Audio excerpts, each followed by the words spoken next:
Menteri Rangba Kejela Meghalaya Conrad Kongkal Sangma hagalai tarik ujemang Arhajar Arpuar.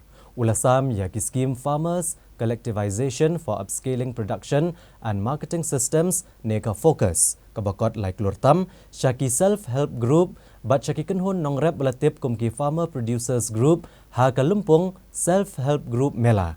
Kabelalong Haka Distrik Riboy, ha bernihat.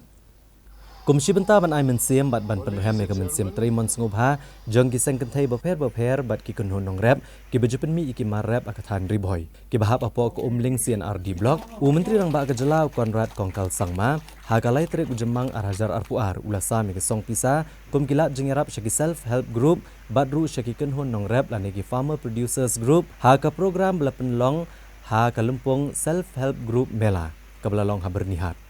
Yakni ke program belapelong sebentar juga North East Festival Arhajar Arpuar kum ka Self-Help Group Mela kam Financial Literacy kam. Lapelong dak Office Deputy Commissioner ke Distrik Riboy balawan bani sebentar di hajar ngut gidkot jong Self-Help Group ki kenhun jong nong rep jong kathan Riboy. Hagani kesngi le don langru uba sas tenis soatun UMLA Kejirang Constituency kum usumbut Kongsan uba Victor Rani MDC Deputy Commissioner ke Distrik Riboy Arpit Upadhyay, Additional Deputy Commissioner uba MB Tongper, Superintendent ki Pulit Giri Prasad bat kiwe-kiwe. Nagaliang Conrad Kongkal Sangma samru ekesong pisa kabadai ke jingerap Shaki kanru teli ki Self-Help Group ban ai mensiam bat kentiau yaki kenhun jegilong kemir.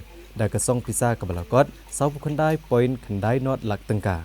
Bat Shaki nyospa arpsan teli ki kenhun jeginong rep ki bapen mi yaki marrep. Kabalakot R point san kandai klor tengka. Kabakentup iki san hajar sispa prapulai ngut ki nong yok jeng mentoi kabalamang lengba ka fokus. This world gone crazy.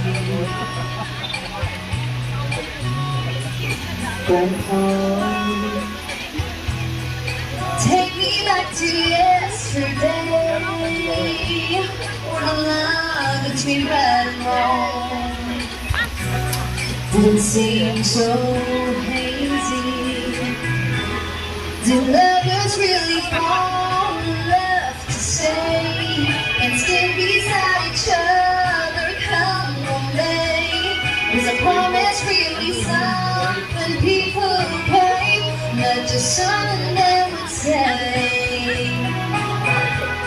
Do families really bow their heads to pray?